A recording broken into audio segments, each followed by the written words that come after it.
No one thought it was possible. Let me explain. Living in a blended family is becoming more and more common with every generation.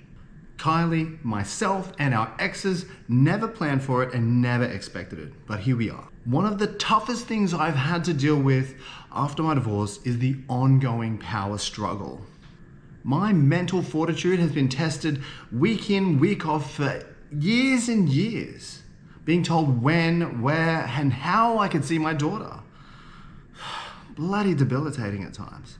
I got friends in the same situation. It's not unique to me, so there might be something in the culture that we have within the divorce.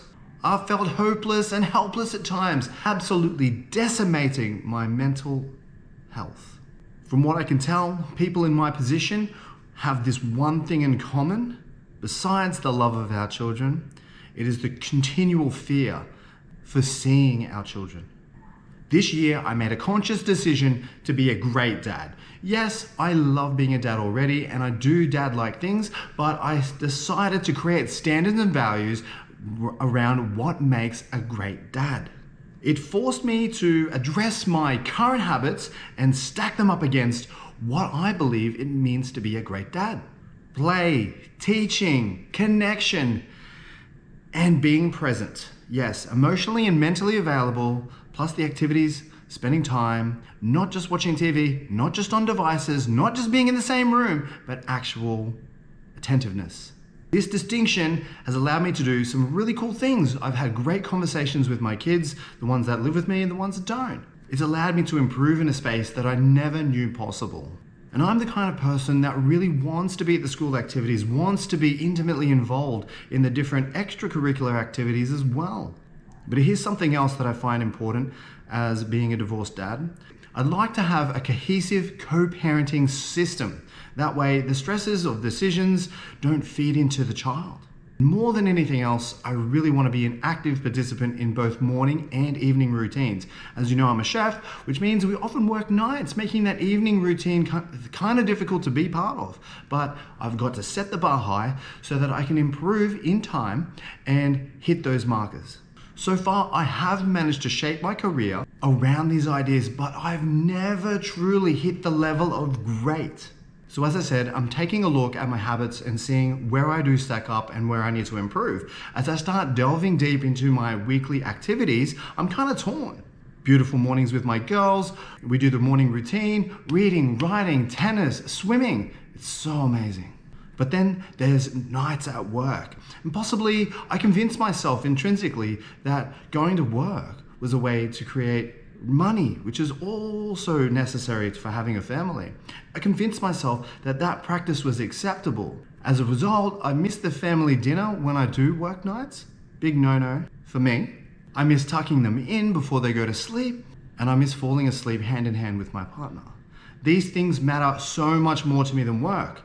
But because I've built up 20 years of being in a kitchen, working nights is normal to me, I was kind of not realizing what I was doing wrong. If you're in the same boat, don't get down on yourself. What I've done is I've taken what I currently do and given it a new standard and value and seen whether or not I'm hitting that metric. Yes in some areas, no in others. And it's going to be a balancing act no matter what you do. If you somehow have time or people or money leverage and you can make money without having to go to work because you've got a business where other people do the work for you, or if you somehow integrate being a parent into your work like my wife does, then it's possible to be there for every little thing. Me, I've got a face-to-face job. I have to be there in order to do it, and I'm ironing out the kinks within this system that I've set up. What I'd like to invite you to do is, if you want to be more present, be open to the opportunity that you can create a new way to make money in terms of work or business so that you can be present in those moments that we just take for granted or they just happen automatically and they seemingly don't seem so important. This all comes from a place of thinking, all right, was it so bad? No, it's actually doable and manageable. We live in a pretty good life. We live in a great space, a great country with great people around us, great weather, awesome, love it. So we're really having a great time, if I'm honest. But then I think about that standard and value. Great dad, not just good, But great, what does that really mean? That means transcending the model. That means I've got to put myself under a bit of a microscope, give myself a level up, and enjoy the fruits of that new standard of value. And it all comes from this one concept. And I could be wrong here, but it's the concept that matters to me. And I'm saying to you dads out there, or you partners out there, we deserve better. We do. We live in a great time. It's an awesome time. There's lots of stuff going on that we don't like as well, but it's always going to be the case. Difficulty, opportunity, it's always going to be there. But since we live in such a great time and there's lots of opportunity, why not take up that opportunity? The opportunity to have a better family life, to reduce the rate of suicide in males, to reduce the rate of divorce in partnerships. Let's keep things going together. You got together because you felt something. Why not try and maintain it? Why not try and grow it even further? Why not pass on a new ideology to the next generation that says, commit with all your heart, commit with all your love, with all your soul. Enjoy the fruits of your labor. Don't be passive and aggressive and hurt each other, but actually use those emotions to propagate a beautiful relationship. It will take work, it will hurt, it will be hard, but it'll be so worth it. My advice to myself is be at home. Find a way to make money and also be at home for the family events, the school events, the extracurricular activities. I continue to say great words of affirmation that allow me to stay focused whilst not necessarily having the goal being met. The goal being no working nights. Limit the amount of time away from the home when the kids are there. So I say things like, focus on your connection, focus on teaching the kids, growing with the kids, learning with the kids, and focus on giving attention. Attentiveness is something that is so powerful.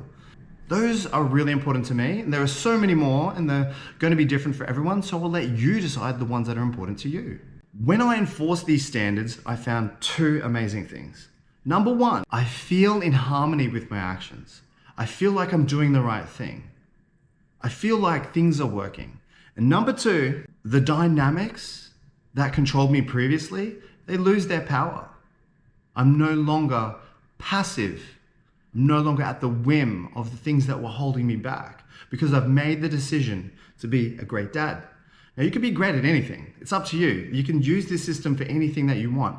Just what really matters to me is my wife, my kids, my family, and having the best existence that I possibly can whilst we're here. This you might call purpose. Your purpose could be anything. Either way, you've got to make a decision and commit to it in order to enjoy the spoils. I'll give you an example of what really matters to me, what I really love doing. And if for you dads out there, if you're wondering, do I appease my boss or do I appease my wife? To me, you kind of got to do both because you still need an income and you still need your family. But the way in which you gain the power in this struggle is to make decisions that you know you can follow through with. So for example, instead of becoming an executive chef or following through with that kind of pathway, I maintain a pretty steady and reasonable income as a casual chef. It allows me to have flexibility and autonomy over my schedule. I can pick and choose when and where I work, for how long, this kind of thing. It's not a free-for-all. There are parameters of conditions, but that's the general gist. So when I mark myself as unavailable for certain things, whether they be Christmas events that are coming up, dance recitals, or jiu-jitsu, I just feel unapologetically on purpose. It feels so great to be serving these little kids and my beautiful partner.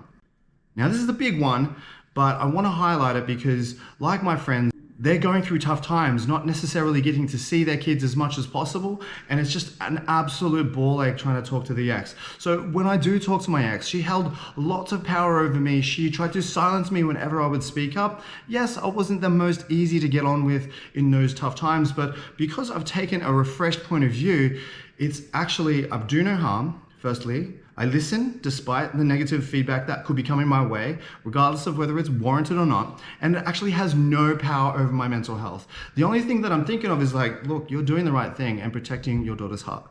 What a great way to be. Similarly, when I'm at home and I cook a lovely meal, dinner, presumably, and we then hold hands and share top moments from the day, That pattern of reducing the power from controlling dynamics is reinforced even more because we're all enjoying each other's company. We're sharing the innermost awesome moments of the day, which just transcends the scenario and the absolute devastation of being a family that's come out of divorce.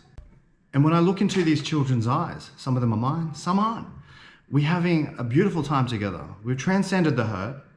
We've created a new normal and we're enjoying it. And that was all despite none of us asking for it, none of us planning for it. It's love in a new dynamic. One which, if you're listening to this really closely, I know for you, if you embrace it, you can enjoy it too.